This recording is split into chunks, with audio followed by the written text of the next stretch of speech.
we have seen what is happening in these past weeks.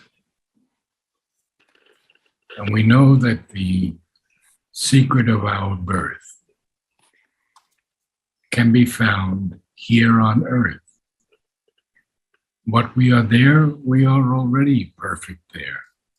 But when we've taken this leap, I would say, this plunge down to earth, it is imaged, it is mirrored or reflected in a contact and a call.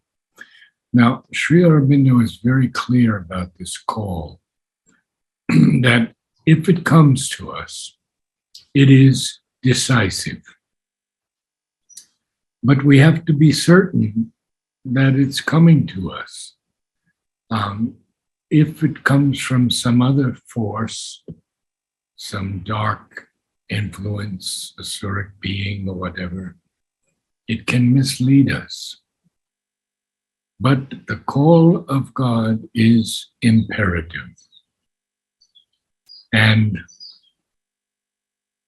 we don't see our real self until we answer that call and begin to be transformed. So he says, as we're still in this process of transformation, that greatness still abides, held back within.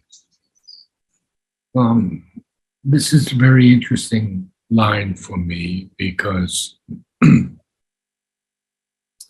when I was very young, I had so many experiences with Sri Aurobindo and Mother. But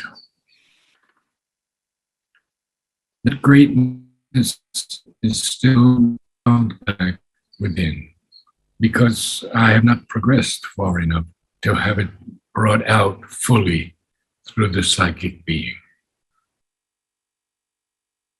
So he continues, Earth's doubting future hides our heritage.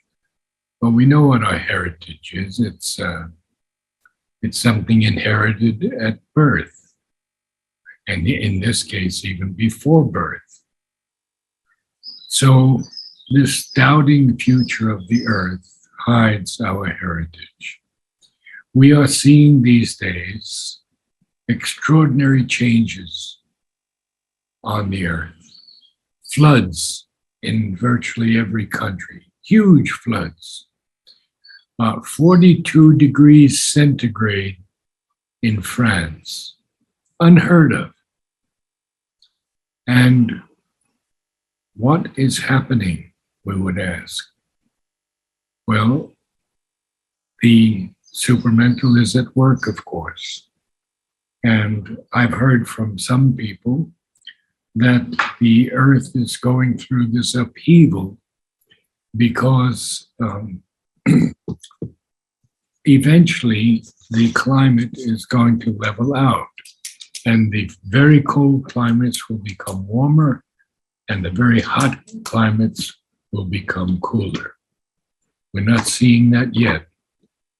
But we are seeing this unique manifestation of the earth with its floods and its intense heat now.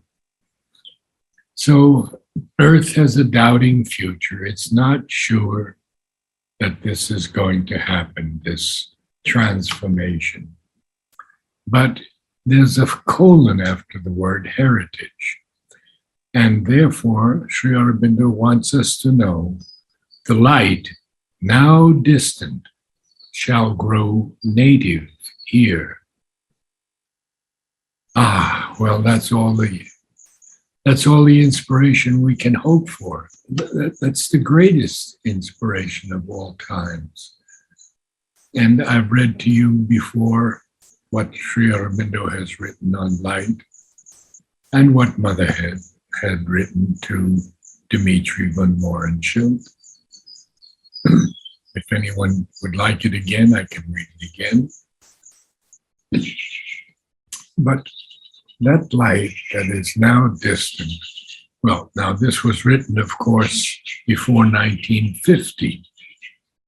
So we are talking of many, many years since 1950. 70 years, in fact, 72 years. So that light is no longer distant. And it is growing. And it is growing natively here, very slowly up from the earth. When Mother broke that golden door with the hammer, it flooded the earth, the actual physical earth. And it is growing in that earth very steadily, very astutely, and we will see the results in many of our lives, either this one or the ones to come. So the strength that visits us, he says, will become our comrade power. The strength that visits us, our comrade power. The ineffable shall find a secret voice. The imperishable burn through matter's screen, making this mortal body Godhead's robe.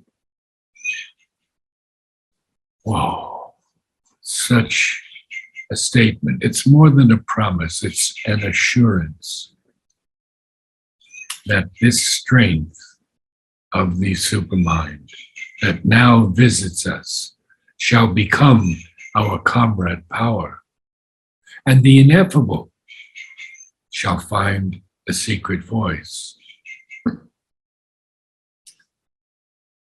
Sri Aurobindo speaks a lot about the ineffable, and I'm not sure that I've read it to you.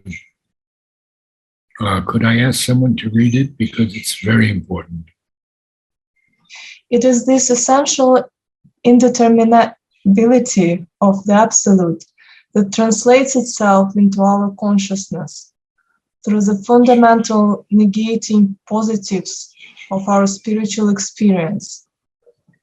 The immobile, immutable self, Nirguna Brahman, the eternal without qualities, the pure featureless, one existence, the impersonal, the silence void of activities, the non-being, the ineffable and the unknowable. On the other side, it is the essence and source of all determinations, and this dynamic essentiality manifests to us through the fundamental affirming positives in which the Absolute equally meets us.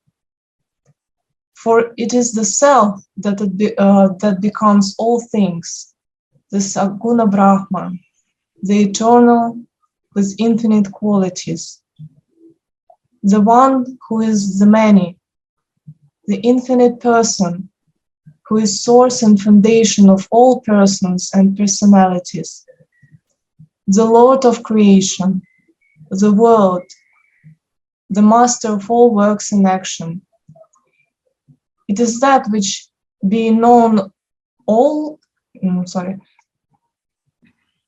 No, you have it. All is known. All is known. These affirmatives correspond to those negatives, for it is not possible in a supramental cognition to split asunder the two sides of the one existence. Even to speak of them as sides is excessive, for they are in each other. Their coexistence or one existence is eternal, and their powers sustaining each other found the self-manifestation of the infinite from the light divine.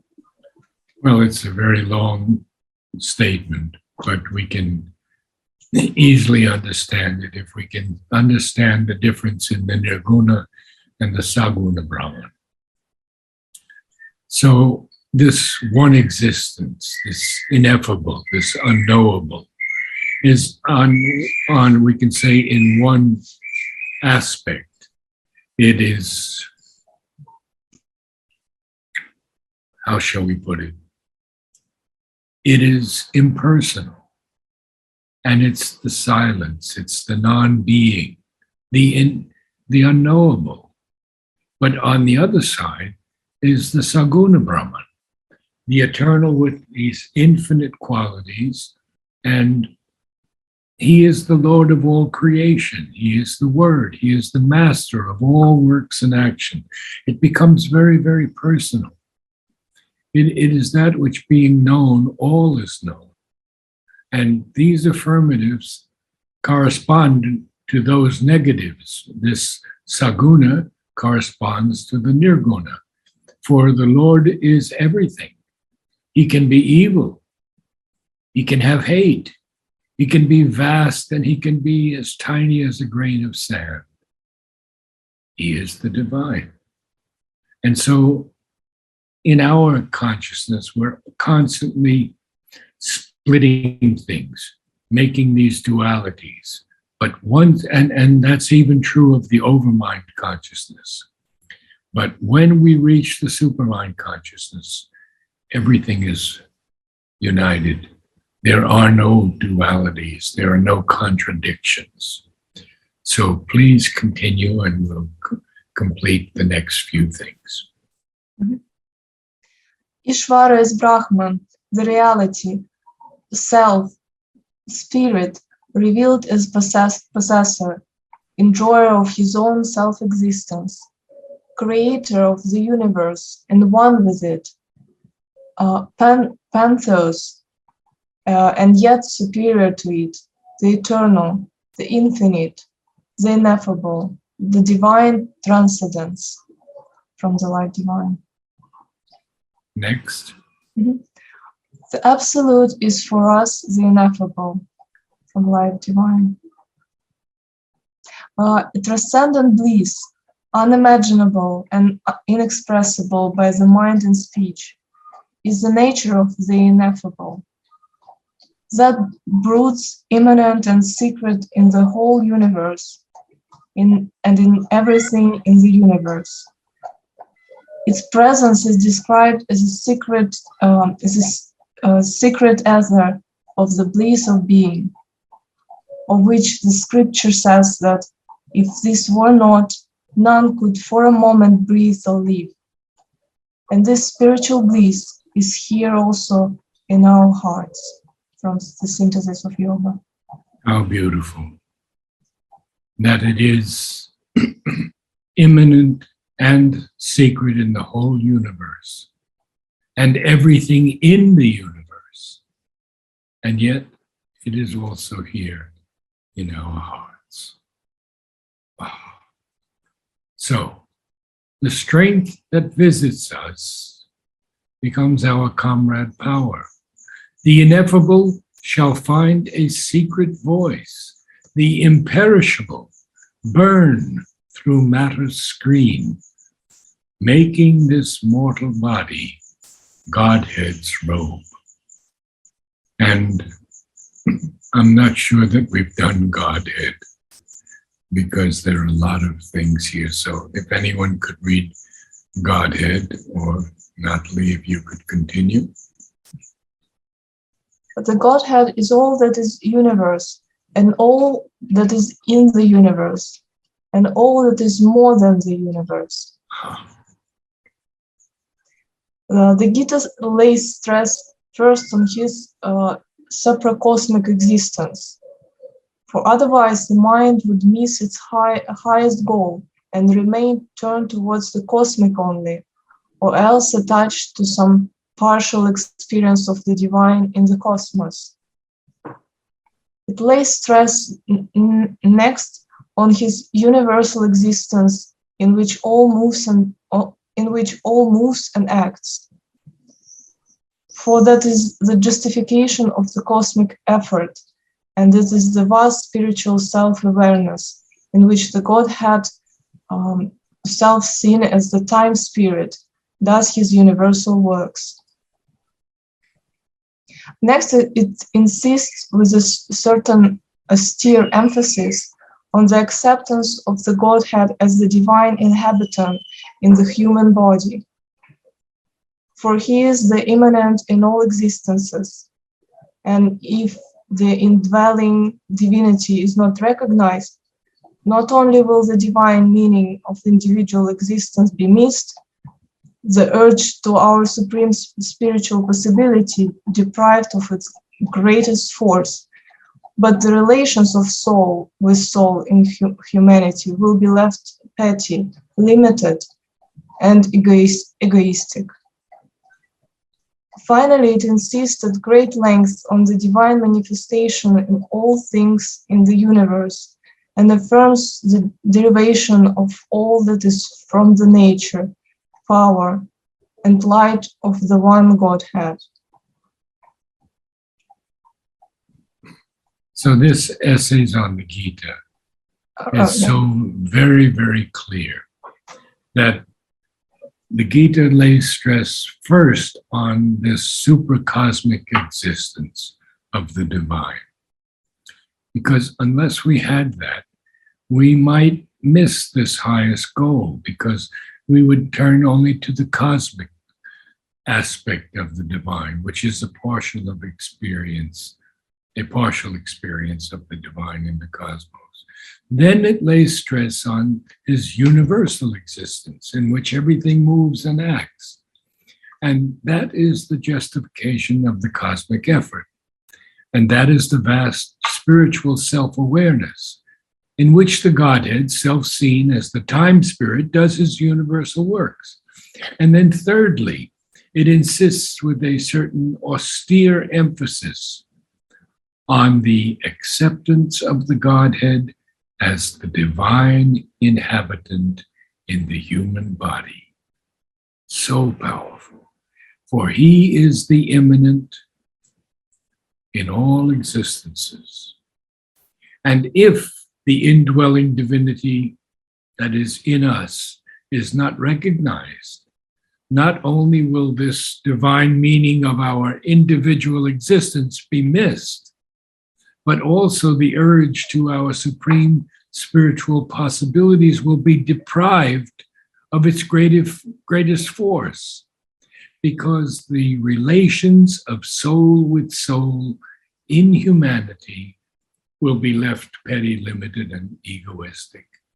And then the Gita insists at great length on this divine manifestation in everything in the universe. And it affirms the derivation of all that is from nature, power, and light of the one Godhead. So powerful. And we'll continue with the last two, and perhaps, Vladimir, you could add some things from the Vedas.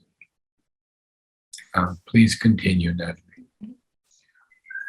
The Godhead is one in his transcendence, one all-supporting self of things, one in the unity of his cosmic nature. These three are one Godhead. All derives from him. All becomes from his being. All is eternal portion or temporal expression of the eternal, from Essays on the Gita. And the last one. This Godhead is one in all things that are, the Self who lives in all, and the Self in whom all live and move.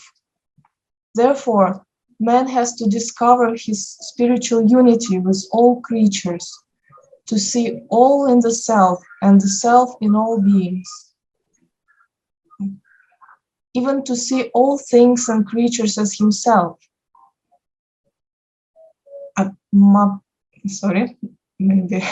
Atmapamyena sarvatra. I'm sorry. And accordingly think, feel, and act in all his mind, will, and living. This Godhead is the origin of all that is here or elsewhere, and by his nature, he has become all these innumerable existences, Abhut Sarvani Bhutani. Therefore, man has to see and adore the One in all things, animate and inanimate, to worship the manifestation in sun and star and flower, in man and every living creature, in the forms and forces, qualities and powers of nature.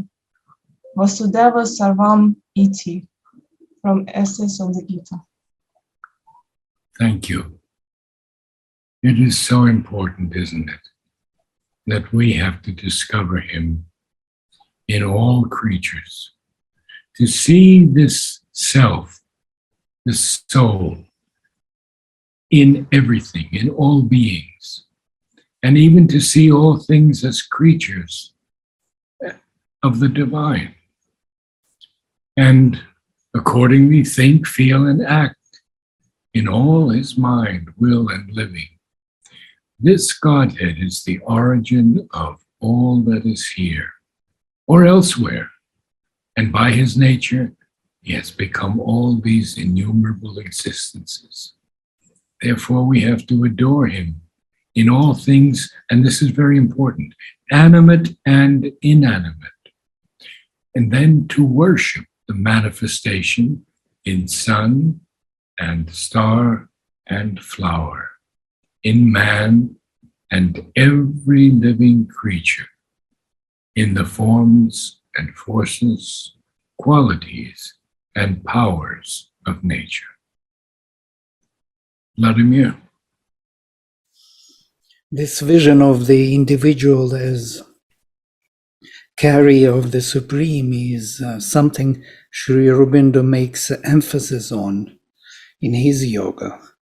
It all goes through individual in a way, and that's why psychic being becomes so important and prominent, because within the, as Gita says, within the psychic, within the heart of man, I dwell, says the Supreme. Yes. And this supreme universal or transcendental becomes supreme individual is the meaning of integral yoga. To become Yes. the supreme individual, which may be easily misunderstood by ego and so on, and by the Superman of Nietzsche, but it is not Yes. this. It's something much higher and of a different kind. And of course, the one most important thing that we also have to remember is that all other yogas did not remember the earth.